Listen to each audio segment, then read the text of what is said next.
All right, welcome back for the Star Trek Rewatch, and today we're going to be talking about the Naked Time. Now, the Naked Time was the seventh episode produced, but it is the fourth here in era order. The writer for this episode was John D.F. Black.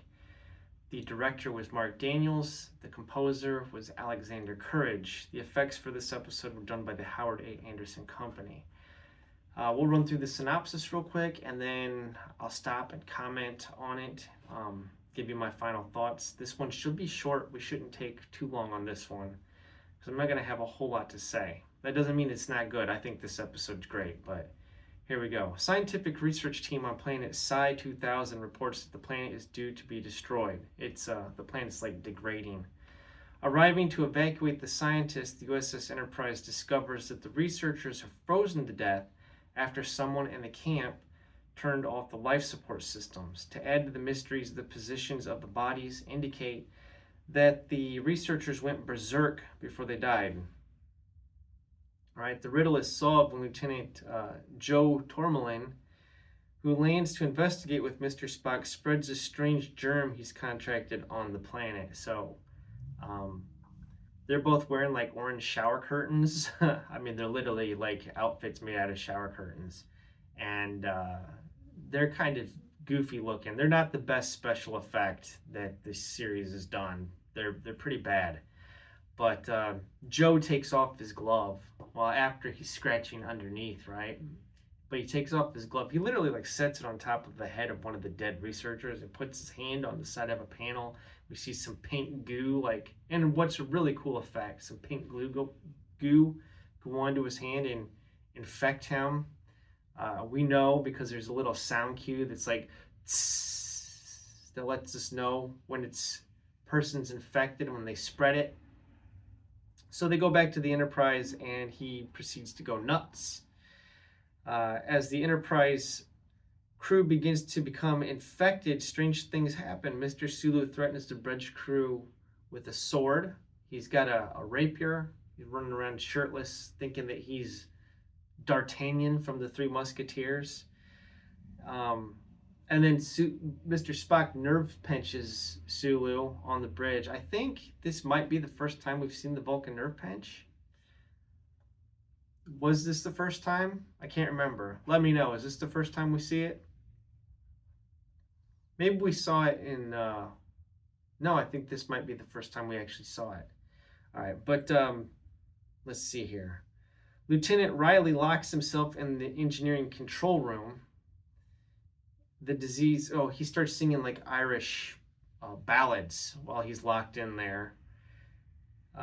Says that the disease must be conquered and control regained of the starship in time to prevent the Enterprise from being destroyed when its orbit decays around the doomed planet. A last-minute attempt succeeds in hurling the ship back in time to make an escape. And this is the first time we see the Enterprise time travel. Talk a bit about our death count here. We're up to 16, and we have one crewman death in this episode in a pretty weird scene where Joe Tormelin, his character that was infected initially on the planet, takes out a knife, and I guess he's gonna, he's pointing it towards himself, but Riley and Sulu get into a scuffle with him, and he falls on the knife, and Dr. McCoy says, Riley, the Joe, okay, he dies. But Dr. McCoy says this man shouldn't be dead. He should be alive. And he can't figure it out. But essentially, the disease works like an intoxicant, makes people's inhibitions lower. They act like they're drunk. We have a scene where Nurse Chapel confesses her love to Mr. Spock. Okay.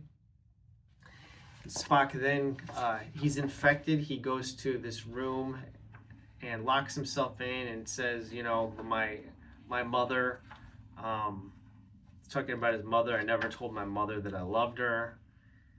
It's a pretty great piece of acting, but Kirk needs Spock's help because Riley turned the engines off. So Scotty here and Kirk, they're in trouble. You know, like Kirk has to go in, basically slaps Spock, like, come on, man, we need to get this formula worked out, or we're all gonna die, right? Essentially, and then Spock kind of regains his composure and says, okay, we got to cold start the engines. The intermix formula comes up with this theoretical thing, um, and it could blow the ship up, but it doesn't. They're saved. In fact, what ends up happening is the ship gets thrown back in time. But I think a lot of the characters in this episode have something to do. We see Scotty, who's trying to save the Enterprise. We've got Spock, um, played by Leonard Nimoy. I think that scene where he goes in and has the breakdown is fantastic. Kirk has a pretty good scene here when he's in the turbo lift with Spock. Kind of starts having a breakdown, you know. Says, I'm infected, you know, and he's bemoaning the love and the duty, right? Like he loves the Enterprise, but at the same time, he's like kind of, I think he's announcing that he's got feelings for his yeoman, Janice Rand, played by Grace Lee Whitney, but he can't act on it because he's got to maintain a professional, you know, atmosphere and the ship is his first love. The ship is his responsibility. So I think of the ones we've watched so far, I think this is the best. This is the one that I've enjoyed the most. I think this is a really fantastic episode. I think because we get to see everybody doing something here. You know, even when Sulu goes on the bridge and he grabs Ahura, and I think he says something like, what does he call her? Fair maiden or something like that. And she says, sorry, neither. It's like, okay. But yeah, it's a good one. What do you think about it? Where would you rate this as far as the episodes we've watched? I think it's outstanding. So we've got one crew member death in this one, which brings our total death count for crew only up to 17. So I'll leave it there. And I can't remember which one is next. Riley here. We'll talk just a bit about Riley. He appears in one more episode.